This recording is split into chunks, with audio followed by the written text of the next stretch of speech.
Dear students, in this video we will learn about the problems of transition part 2.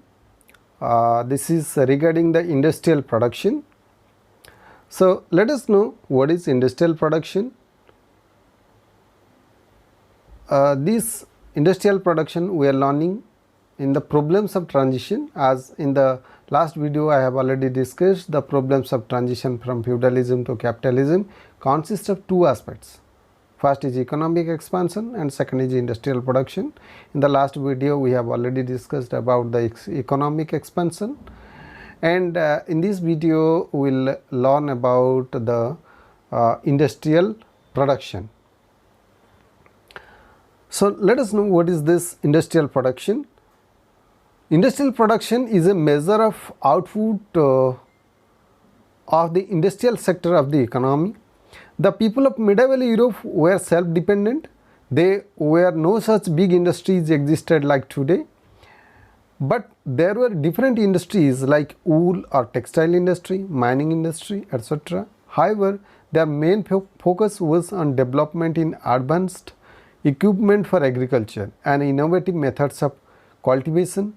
We get very few sources regarding the organization of industrial production in early medieval period. Early medieval Europe. In spite of that, people of medieval Europe were advanced in establishing industries. The major event in Europe's history during the early Middle Ages was the development of agriculture between 6th to late 18th centuries. During this period, a noble system of agriculture appropriated to the northern lands emerged. Different elements of it got materialized and consolidated into a new pattern of cultivation which spread to various parts of Europe. This proved to be the most productive agrarian method in relations to manpower that the world had ever seen. So first we will discuss about this innovation of agriculture, innovation in agricultural field. In this connection, the first major innovation was the use of heavy wheeled plough. Now people started cultivating using the technologies, or the advancement of technology helped them in producing more and more agricultural products. So it was the heavy wheeled plough was used to deal with heavy soils instead of light scratch plough of the ancient period. The new plough spread from the Slavs in the 6th century to Po Valley in the 7th century, Germany in 8th century, and Britain in 9th century. So it spread, revolutionized both agricultural techniques and and the relations among cultivators in manorial communities. The new plough was most efficiently used if peasants tilled strips of land and needing 8 rather than 2 oxen to pull it. This encouraged the peasants to pool their resources through a new emphasis on communal cooperation. So this innovation, the heavy plough, the open fields, the new integration of agriculture and herding, 3-fold rotation, the modern horse harness and the nailed horse shoes and the whippletree had combined into a total system of agrarian development by the year 1100 AD. So this development provided a zone of peasant prosperity stretching right across northern Europe from Atlantic to the Dnieper in Russia. So besides agricultural industry, we can say it as a kind of industry, agriculture as a kind of industry. So in the next point we will discuss about the different industries that developed during this period in Europe. Besides advancement in agricultural equipments and improvement in the methods of cultivation, the people of medieval Europe were accustomed with some industries for their necessities like wool or textile industry, mining industry, etc. In general, the medieval people were self-supporting. Most of What they needed was made and found locally. The sheep they raised provided mutton and wool. Hemp and flax was gathered from the fields and woven into cloth. The hides of the animals were tanned to produce leather, and wood from trees was used to keep the blacksmith's furnaces burning. Potters might not be found locally, but the average medieval person would not have to go far to find someone who was making pottery items. The modern system of concentrated manufacturing had come about because of machinery and means of transport that make it possible to produce and transport goods more cheaply than locally by hand.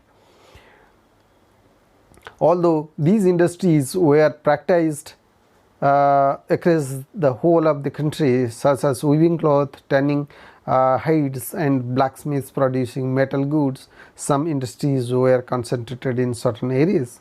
Not all areas were rich in iron ore or hard clay for pottery, or for instance, it was industries such as mining that could only exist where the mineral could be found. So let us discuss this about this mining industry.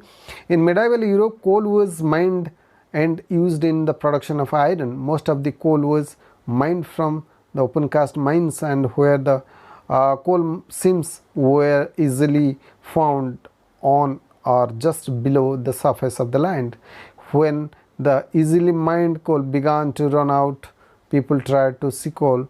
The name sea coal is brought to thought to have been used because the coal was found washed off on beaches, but this seems unlikely. Now, regarding this coal industry,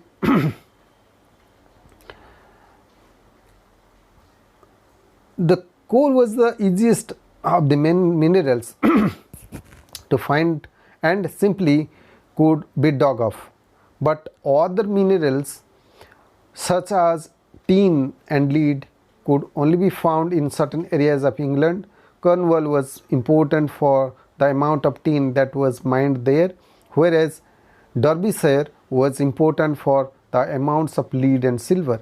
It is a county in the East Midlands of England. Henry II granted licenses to those who wanted to dig mines in the royal forests. Due to the skill of miners digging for these special minerals, the miners became a privileged group. They developed their own codes and were not taxed like other medieval people. They were exempt from normal military service, but due to their specialist skills could be expected to help dig the mines that were dug beneath castle walls to wing them down. Then the next important industry was the wool industry or textile industry. From 12th century onwards, wool was the staple industry of England. The production of good quality woolen cloth from the home market began to expand in the 14th century. The home-based woolen industry was made possible, at least in part, by the introduction of water-powered fulling stocks. Fulling stocks means pleat or fabric so as to make a garment full.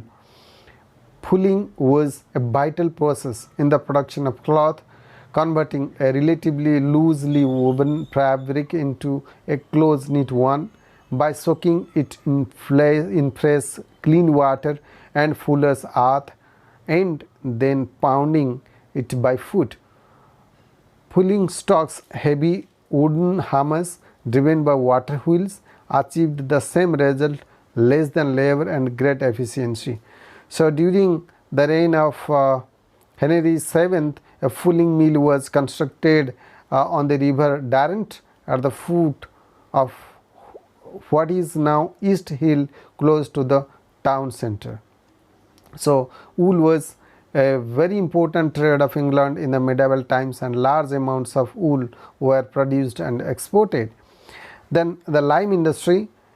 Lime or calcium oxide was used for the manufacturing of mortar and also a fertilizer.